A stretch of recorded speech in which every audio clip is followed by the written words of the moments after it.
आज जो बात करनी है वो है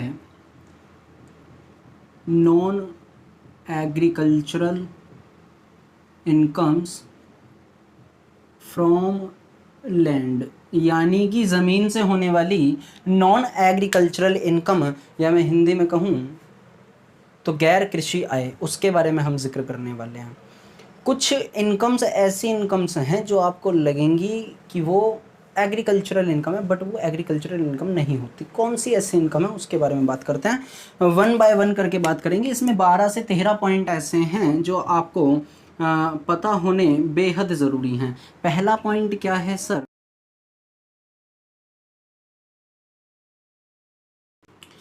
पहला पॉइंट कहता है annual annuity received by a person in consideration of transfer of agricultural land, यानी कि एग्रीकल्चरल जो लैंड है उसको कभी किसी टाइम पर ट्रांसफ़र कराया था। ट्रांसफ़र का मतलब बेसिकली सेल होता है। हम इस वर्ड का मतलब देखेंगे कैपिटल गेन वाले चैप्टर में।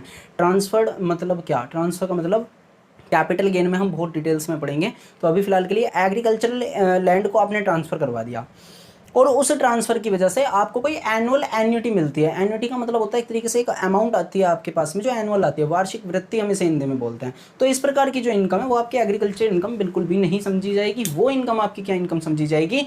अदर सोर्स की इनकम समझी जाएगी, या किसी अदर हेड में वो टैक्सेबल होगी। नॉन एग्रीकल्चरल है, यानी कि एग्रीकल्चरल इनकम तो बिल्कुल भी नहीं समझी जाएगी। ठीक है, दूसरे पॉइंट की बात करते हैं जरा।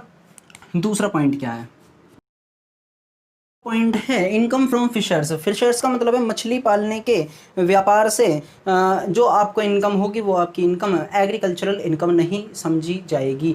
मछली पालना कैसे सर? आपने कहीं आसपास में अपने तालाब हो देखा हो, गाँवों में आसपास में कई छोटे छोटे तालाब होते हैं, शहरों में अलग टाइप के होते हैं, ठीक है ना। मतलब उसमें अगर वो मछली के छोटे बच्चे छोड़ करके चले जाते हैं और कुछ दिन बाद आते हैं, वो मछली निकालते हैं, उन्हें मछलियों को निकाल करके बेच देते हैं और वो कहते हैं नहीं मेरी तो एक ज़मीन से या मेरी तो पानी से इनकम हुई है, या मैंने तो ऐसे करके कुछ इनकम कमाई है, मेरी एग्रीकल्चर इनकम मानी जाए।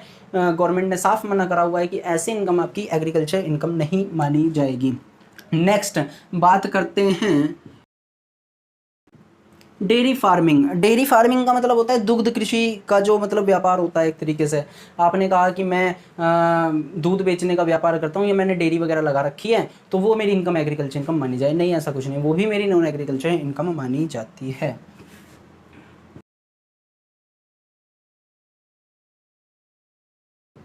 सुनो, 2 पॉइंट मैंने यहाँ पर लिखे हुए हैं। पॉइंट नंबर 4 में है पोल्ट्री फार्मिंग। पोल्ट्री फार्मिंग का मतलब होता है मुर्गी पालने का व्यापार जो होता है। हिंदी में इसे कुक्कुट पालन भी बोलते हैं, कुक्कुट पालन भी बोलते हैं। मुर्गी पाली हुई हैं आपने, उनको आप बेच देते हो, कहते हो कि मेरी एग्रीकल्चर इनकम है। नहीं, आपकी कौन सी इनकम है? नॉन एग्रीकल्चर इनकम है। नेक्स्ट जो आ रहा है इसमें वो है बटर एंड चीज़ मेकिंग। कुछ बंदे ऐसे हैं मतलब घर पर ही बटर वगैरह बनाते हैं, मक्खन वगैरह बनाते हैं, पनीर वगैरह बनाते हैं। उन्हें बनाने के बाद में वो उसे सेल आउट करते हैं और अगर कहते हैं कि एग्रीकल्चर इनकम है तो वो नहीं मानी जाएगी। वो क्या मानी जाएगी? आपकी नॉन एग्रीकल्चर इनकम मानी जाएगी। ठीक है, नेक्स्ट ब्रिक्स मेकिंग। ब्रिक्स मतलब ईंटें। ईंटें बनाने का आपने व्यापार करा हुआ है, कोई भट्टा वगैरह लगा रखा है आपने, होते हैं जैसे नॉर्मली आपको पता भी है। ईंटें अगर आप बनाते हैं तो कहते हैं नहीं मेरी ईंटें मिट्टी की बनती है, मेरी ईंटें मेरे खेत में से आई हुई मिट्टी से बनती है, तो ये मेरी एग्रीकल्चर लैंड से आ रही है, इसलिए एग्रीकल्चर इनकम नहीं, बिल्कुल हटा दो उसे। नॉन एग्रीकल्चर इनकम में ये मेरी आती है।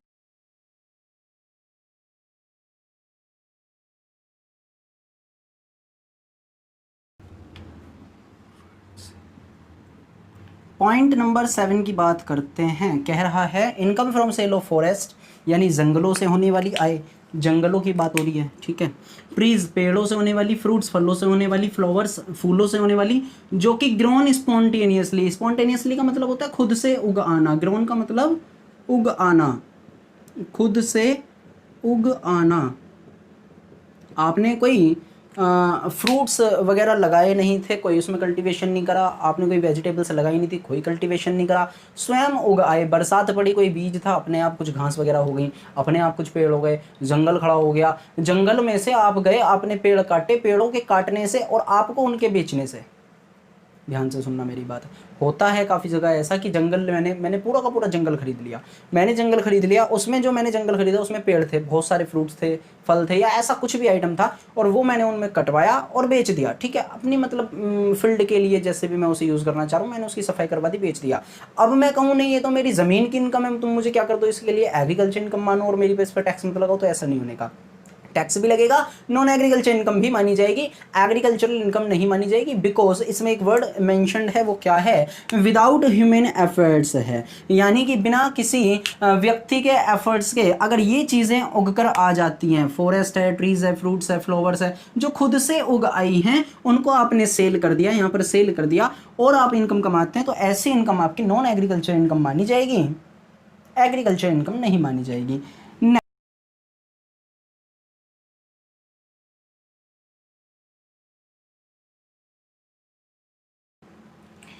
पॉइंट नंबर 8 क्या कहता है, फ्रॉम साल्ट प्रोड्यूस्ड, यानी कि आपने नमक वगैरह प्रोड्यूस कर लिया, कहाँ से कर लिया सर, फ्लूडिंग द लैंड, लैंड वगैरह में जो फ्लूडिंग आती है, कहते नहीं वो थोड़ा सा वर्ड है, एक फ्लूड का मतलब होता है, मतलब एक प्राकृतिक कुछ घटना ऐसी हो जाती है कि वो ज़मीन वगैरह से आपका नमक निकलता है, समुद्र के पानी से अगर बात करें, sea water, and then extracting salt there from वहाँ से हमने क्या करा, नमक निकाला, नमक को निकाल करके हमने उसे कुछ प्रोड्यूस वगैरह उसमें कुछ एक्टिविटीज़ ऐसी करी कि उसे मार्केट में सेल होने लायक बना दें और हमने वो बेच दिया। हम कहें नहीं ये तो हमारी एग्रीकल्चर इनकम है, तो ऐसा भी नहीं है, ये भी आपकी नॉन एग्रीकल्चर इनकम मानी जाती है। आई थिंक पॉइंट क्लियर हो गया होगा, दोबारा बता देता हूँ।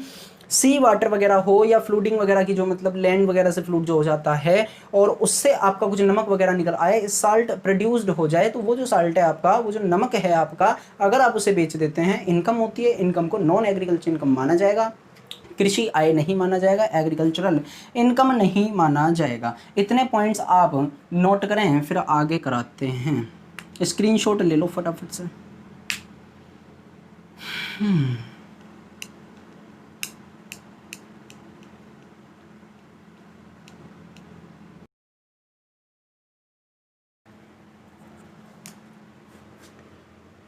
8 पॉइंट हमारे हो चुके थे, 9 पॉइंट नंबर के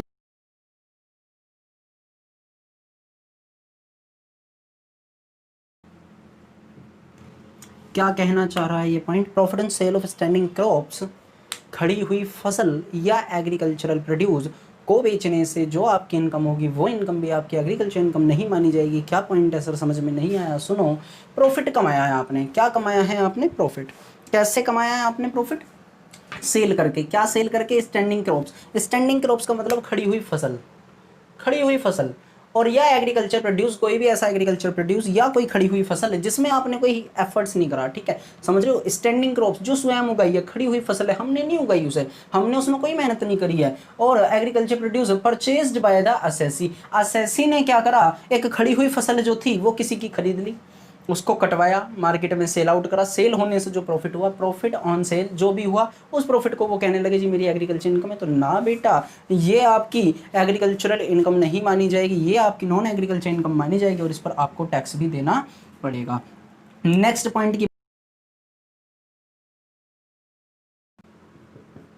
receipts from TV serial shooting in farm house, तुम्हें रिसिप्ट्स हुई कहाँ से हुई, फ्रॉम टीवी सीरियल से या कोई भी ऐसे नाटक से, या आप कह सकते हो मूवी से जो कि शूट हुआ था आपके फार्म हाउस में, तो ये इनकम भी आपकी एग्रीकल्चर इनकम नहीं मानी जाएगी। This will be treat as a non agricultural income.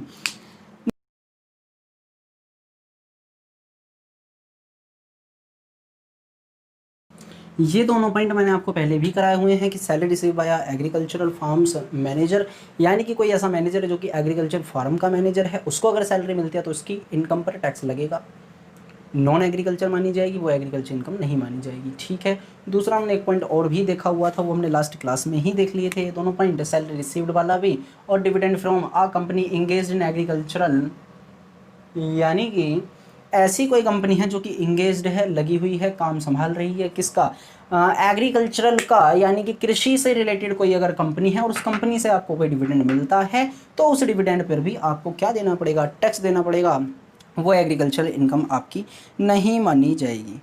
ठीक है,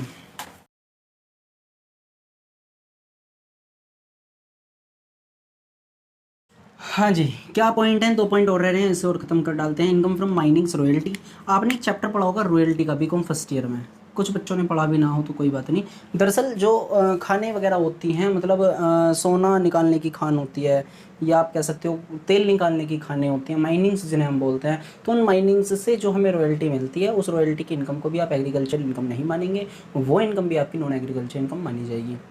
दूसरी चीज़, स्टोन्स की माइन भी जो होती हैं, यानी कि पत्थरों की जो खानें होती हैं, उनसे भी जो आपकी इनकम है, वो इनकम भी आपकी कौन सी इनकम नहीं मानी जाएगी, एग्रीकल्चर इनकम नहीं मानी जाएगी, वो भी आपकी नॉन एग्रीकल्चर इनकम ट्रीट करी जाएगी। हमने ये यहाँ पर कुछ पॉइंट्स यहाँ पर देखे हैं, कुछ नहीं सर काफ़ी सारे पॉइंट यहाँ पर देखे हैं, 13 से 14 पॉइंट हमने यहाँ पर देखे हैं जो आपके एग्रीकल्चरल इनकम नहीं मानी जाती है। वो आपकी क्या मानी जाती है, नॉन एग्रीकल्चर इनकम। और नॉन एग्रीकल्चर है तो उस पर टैक्स लगेगा।